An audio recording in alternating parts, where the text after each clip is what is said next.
En esta clase vamos a aprender un poco sobre el plan de mantenimiento en una base de datos. Aunque comúnmente estas tareas son realizadas por un DBA o un rol similar en una empresa, no está de más que como desarrolladores o como ingenieros de datos aprendamos algunas de estas tareas porque nos pueden ser de utilidad. Cuando nosotros creamos nuestra base de datos y creamos nuestros objetos, empezamos a trabajar con esa base de datos y todo va bien.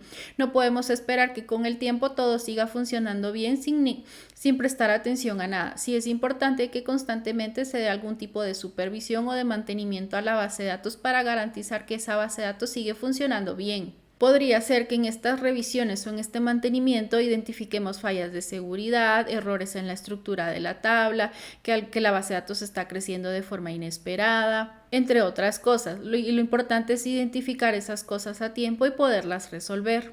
Acá tengo alguna lista de algunas de las tareas que podrían estar presentes dentro de un plan de mantenimiento. La primera sería revisar la integridad y la estructura de la base de datos. Digamos que nosotros al inicio definimos nuestra base de datos va a tener esta lógica, va a estar normalizada a la tercera forma normal, vamos a usar esta nomenclatura de nombres, etcétera, ¿no? Ponemos como nuestros estándares o nuestros lineamientos para la base de datos, pero conforme el tiempo van sumándose desarrolladores al proyecto o a la empresa y queremos que la base de datos siempre se mantenga bajo esa misma línea que definimos al inicio. Entonces es importante poder realizar algún tipo de revisión para garantizar que eso se está cumpliendo y si no fuera así, poderlo identificar a tiempo y corregirlo. Acá tengo un query únicamente de ejemplo, pero podríamos tener muchísimos más queries que nos van a servir para garantizar esta tarea. Por ejemplo, acá este query solo me trae una lista de las llaves foráneas dentro del esquema public en la base de datos dividir rental. Entonces acá puedo ver yo como el nombre de los constraints, la tabla, la columna y los datos de esa llave foránea.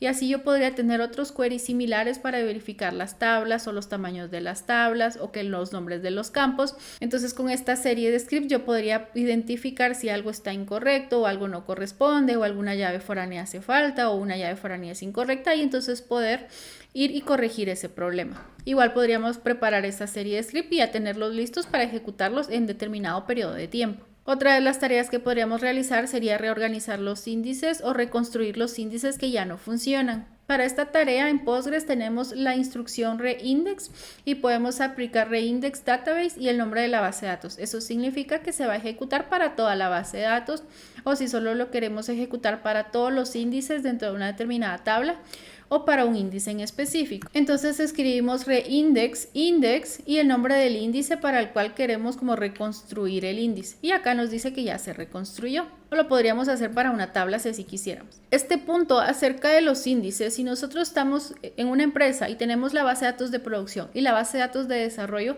la base de datos de producción y la usabilidad de la base de datos de desarrollo van a ser muy diferentes, porque la base de datos de producción pues va a tener la usabilidad del negocio real y la base de datos de desarrollo muy posiblemente va a tener la usabilidad de acuerdo a lo que estemos desarrollando. Digamos que nosotros tenemos un sistema, un e-commerce y tiene muchos módulos y ahorita este mes estoy trabajando en el módulo, qué sé yo, de inventario, entonces las tablas de inventario, como ya las estoy usando a cada rato y probando y haciendo queries y cosas y cambios y todo, como que la usabilidad va a estar concentrada en esas tablas y todo lo demás puede que no tenga ningún uso porque no hay clientes reales. Puede llegar a ser que los índices que son buenos en producción, en desarrollo no sirvan o viceversa. Otra tarea que podríamos llegar a realizar son los backups. Ya vimos en una clase anterior acerca de los backups. Tenemos tres tipos de backups. Tenemos el backup diferencial, digamos que yo ayer hice un backup, hoy hago otro backup, entonces entre la diferencia de datos del backup de ayer y de hoy, solo esa diferencia de datos es la que yo voy a copiar.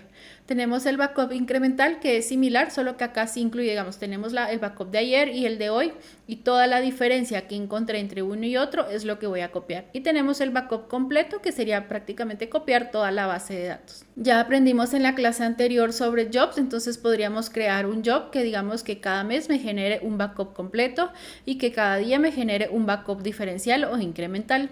Otra tarea que podríamos realizar es revisar las estadísticas y actualizarlas. Esto puede servir ya que constantemente estamos ejecutando queries, borrando datos, modificando, etcétera.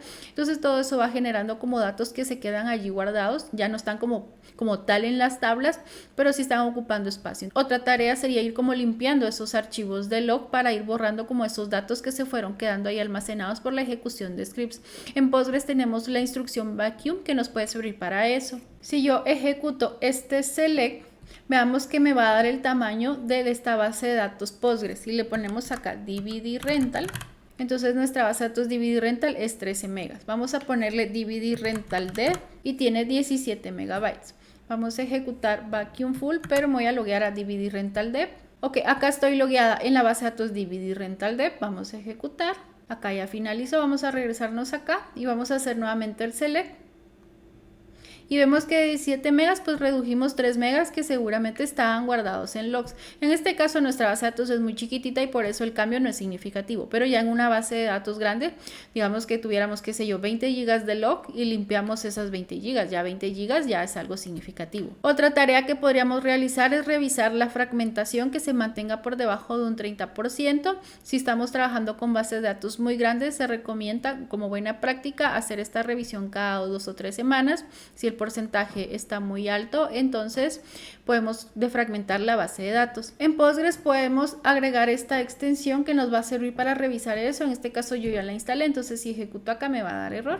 Pero por ejemplo podemos ejecutar este query sobre cada una de las tablas y nos va a dar datos de esas tablas. Si nos fijamos en la tabla fill, dice que tenemos espacio libre 3,29, lector 29 y category tiene 89. Y así podríamos revisar nuestras tablas, ir identificando si algo no está bien, entonces ya poder ir y corregirlo. Entonces, para resumir, cuando estemos realizando un plan de mantenimiento es importante definir la lista de tareas que vamos a ejecutar para nuestra base de datos, ya que no necesariamente todas las bases de datos necesitan la misma ejecución de tareas.